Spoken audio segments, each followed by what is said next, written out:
Ξεκινήσαμε, παιδιά, από την Αίγυπτο για να πάμε σε ένα καταβλισμό που λεγόταν ένα χωριό Σγόρτα. Αυτό είναι απάνω στο Λίβανο. Εκεί καθίσαμε. Καλός ο καιρός, όλα εντάξει, αλλά την τρίτη ημέρα άρχισε να ψιλοβρέχει, να αρχίσει χιονόνερο και ξέρω εγώ, και να τύχει να είμαι σκοπός 12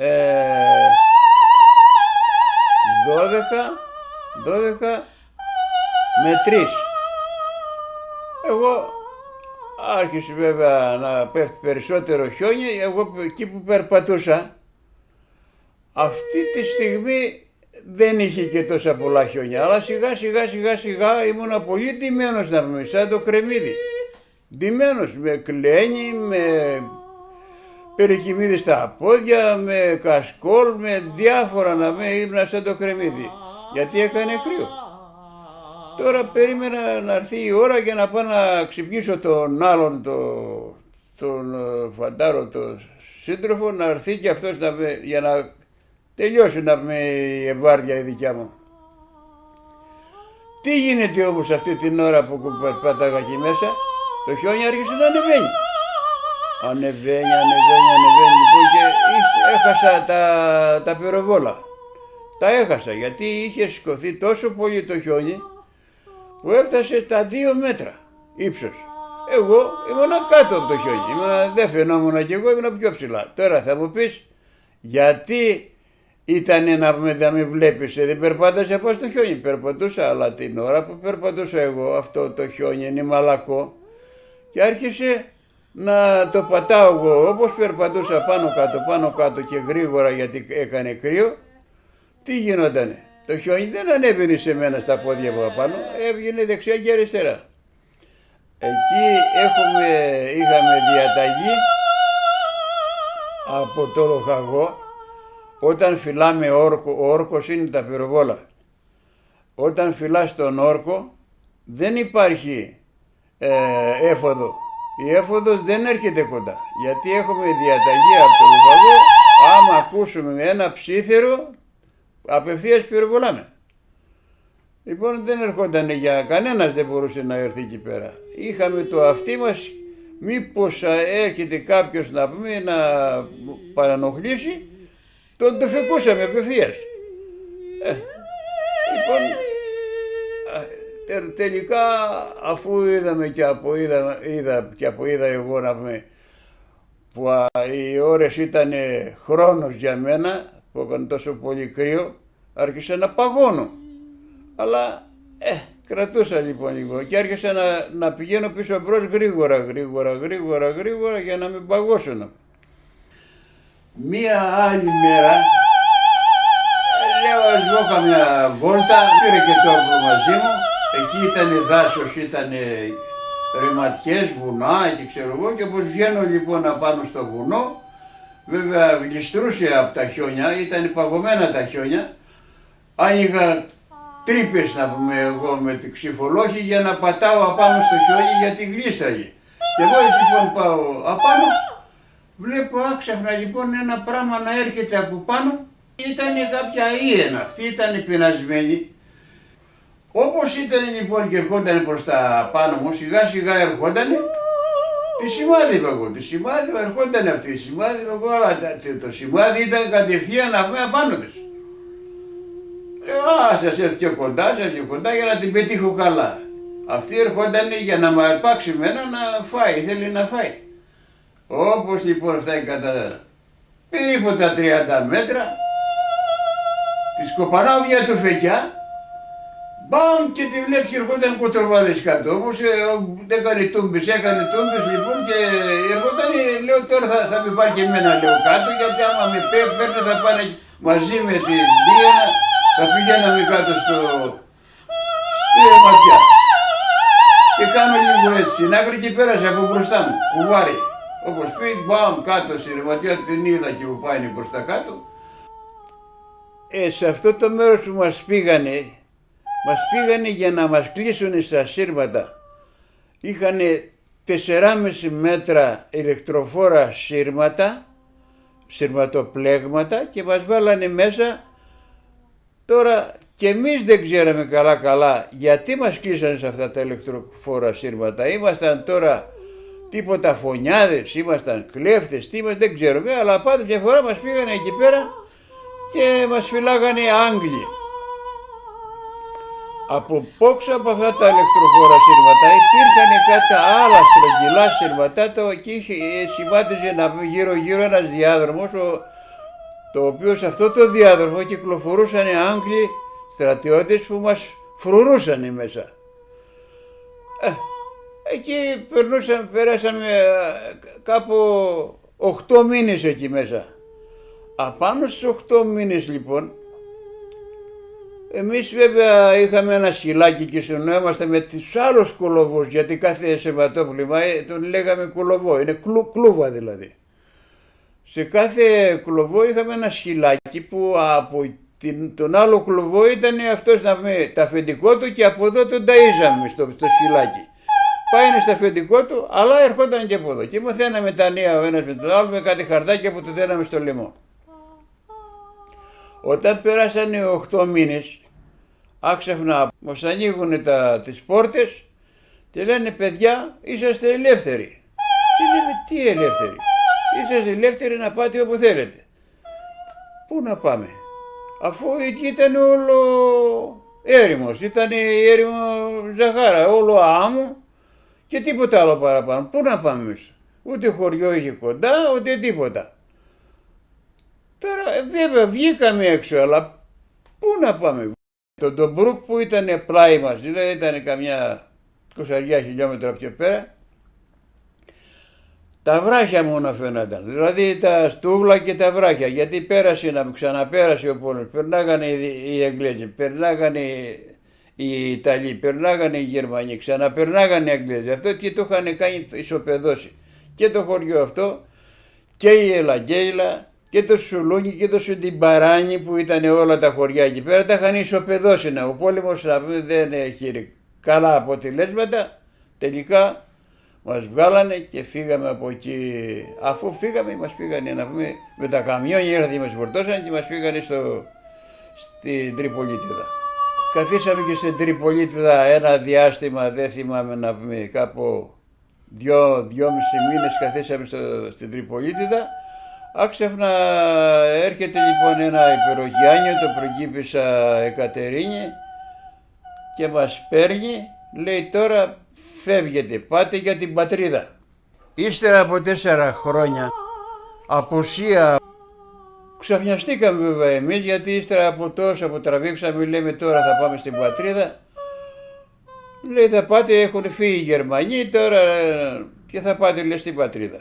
Εντάξει, μπήκαμε στο Περοχιάνιο, προχωράμε, αφήσαμε όσους αφήσαμε, οι οποίοι ήταν από την Αίγυπτο, τους αφήσαμε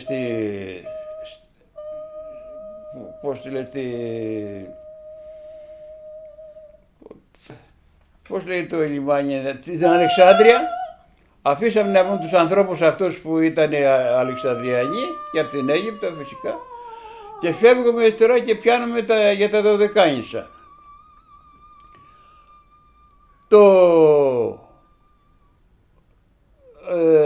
εισιτήριο, να πούμε, το εξιτήριο που πήρα από το στρατό, το απολυτήριο, το πήρα στη Σύμη. Μπήκε μέσα το βαπόρι, μπήκε μέσα στη Σύμη. Και λέει αυτό είναι τα απολυτήριά σας, και το πήραμε από εκεί. Τότε σαν πήρα τα απολυτήριο, λέω εντάξει. Είμαστε ελεύθεροι, πραγματικά είμαστε ελεύθεροι. Εγώ περίμενα να μας φουντάρουν πουθενά να πούμε, αλλά πάση περιπτώσει, εντάξει. Πίστηκα, λέω τώρα πάμε για την Ελλάδα. Όταν φτάσαμε όμως στη Σάμο, εκεί που είναι η δική μου η πατρίδα, φτάσαμε νύχτα. Ήτανε νύχτα, δεν βλέπαμε, ο καπετάνιος ήταν Ιάπωνας, δεν ήξερε τη Σάμο, και του είπαμε εμείς, πού πας απάνω εδώ? Πάνε για τα Σπροχόρτ. Τα Σπροχόρτ είναι ένα ακροτήρι, που το οποίο άμα πήγαινε απάνω, ήμασταν χαμένοι όλοι. Του λέμε θα πας λίγο δεξιότερα από τα Σπροχόρτ, Λέει, τι είναι αυτό, να πας δεξιότερα για να μπεις στο λιμάνι, αλλιώς δεν μπαίνεις στο λιμάνι από εδώ που πηγαίνεις. Λέει, όχι, αυτός φοβήθηκες, λέει, προκειμένου να βουλιάξουμε, να τρακάρουμε πάνω στο νησί. Το γυρίζει λοιπόν στον ατμό προς την έξοδο να πούμε του λιμανιού και σταμάτησε εκεί. Τώρα, Άγγελα έριξε, τι έκανε, μια φορά μας σταμάτησε. Λέμε, δεν θα πάμε απόψε, από Πάσχα έχουμε. Δεν μπορούμε, λέει, να πάμε. Θα πάμε άμα ξημερώσει, άμα από το πρωί. Τι πάθαμε, λέει. Τελικά να πούμε, κοιμηθήκαμε λοιπόν και άμα ξημέρωσε, έβαλε πλώρη για να πάει μέσα στο βαθύ, στο λιμάνι.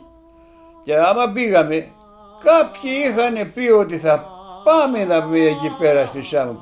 Μας περιμένανε, αλλά δεν ξέρανε ποια στιγμή. Αλλά αυτοί άμα είδανε, έπεσε το σύνθημα ότι ήρθε ένα περουκιάνιο και μου φαίνεται ότι έχουν, λέει, τους φυλακισμένους, έχουν δηλαδή τους ανθρώπους μας. Και κατεβήκανε όλοι από τα χωριά και ήρθαν λοιπόν στο λιμάνι.